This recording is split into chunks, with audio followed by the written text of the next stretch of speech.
आज देशभरात रामनवमीचा उत्साह पाहायला मिळतोय। देशभरात विविध मंदिरांमध्ये भाविकांची गर्दी पाहायला मिळते।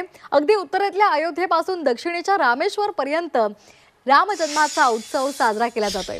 राज्यामध्ये रामनवमी निमित्तानं विविध कार्यक्रमांचं आयोजन करण्यात आलेलं आहे। शिर्डीमध्ये 3 दिवसीय रामनवमी उत्सवाला सुरुवात झाली आहे। रामनवमी निमित्तानं शिर्डीमध्ये विविध कार्यक्रमांचं आयोजन करण्यात आलंय। या उत्सवासाठी भाविक मोठ्या संख्येने शिर्डीत दाखल झालेत, तर मुंबई, नाशिक आणि नागपूरसह राज्याच्या विविध भागांमध्ये मंदिरांमध्ये रामनवमी निमित्तानं भक्तिमय वातावरण पाहायला मिळते। ही 3 दृश्य आपण पाहतो। अयोध्या, शिर्डी आणि नाशिकमधल्या काळाराम मंदिरामध्ये भाविकांची अलोट गर्दी पाहायला मिळते।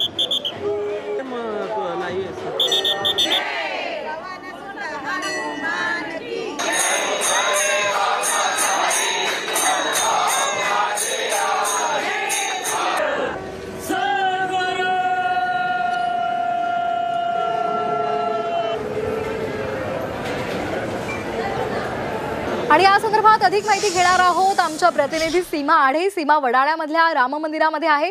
सीमा, आपण पाहतोय भक्तिमय वातावरण आहे, रामनामाचा जप केला जातोय आणि सकाळपासूनच भाविकांची गर्दी लागलेली आहे। कशा पद्धतीचं वातावरण पाहायला मिळतंय? नक्कीच श्वेता, आपण जर बघितलं तर आज देशभरामध्ये रामनवमीचा उत्साह जो आहे तो मोठ्या प्रमाणात साजरा केला जातो। एक भक्तिमय वातावरण आपल्याला प्रत्येक मंदिरामध्ये, राम मंदिरामध्ये पाहायला मिळत आहे।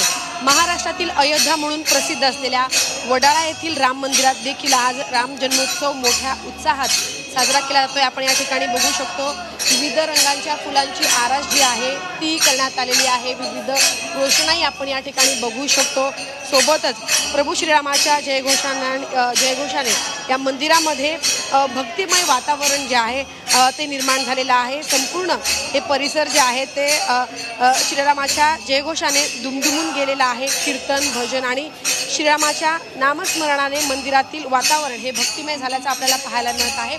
सकाळची ही वेळ आहे आणि आता भाविकांची गर्दी या ठिकाणी व्हायला सुरुवात जी आहे ती झालेली आहे। दुपारी 1 वाजेपर्यंत हजारोच्या संख्येनं भाविक या ठिकाणी रांगेत उभे राहतात आणि प्रभू श्रीरामाचे दर्शन घेण्यासाठी या ठिकाणी नतमस्तक होण्यासाठी आतुर असतात। खरं तर आज या संपूर्ण परिसरामध्ये एक वेगळंच वातावरण आपल्याला पाहायला मिळणार आहे।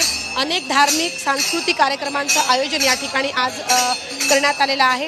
महाप्रसाद सोबतच रामाचं पाळण्यातील दर्शन आज भाविकांना 1 वाजता देण्यात येणार आहे। त्यानंतर दुपारी 1:30 वाजता महाआरती जी आहे ती करण्यात येणार आहे। आपण या संपूर्ण परिसरामध्ये जर बघितलं तर भजन कीर्तनचे जे कार्यक्रम आहे ते सुरू आहे।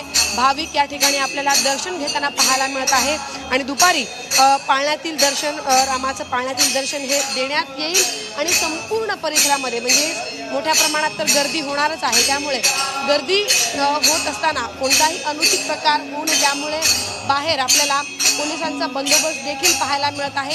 काही वेळामध्ये गर्दी होण्यास सुरुवात होईल। भाविक या ठिकाणी दाखल होण्यास सुरुवात झालेली आहे। आपण बघू शकतो प्रत्येकांच्या चेहऱ्यावरती एक वेगळंच वातावरण आपल्याला सध्या बघायला मिळत आहे आणि या संपूर्ण परिसरामध्ये भक्तिमय वातावरण सध्या आपण अगदी सीमा, मर्यादा पुरुषोत्तम श्रीरामाचा आज जन्मदिवस आहे आणि त्या निमित्तानं संपूर्ण राज्यभरात उत्साह पाहायला मिळतोय, भक्तिमय वातावरण पाहायला मिळते। धन्यवाद आमच्यापर्यंत ही माहिती पोहोचवल्याबद्दल।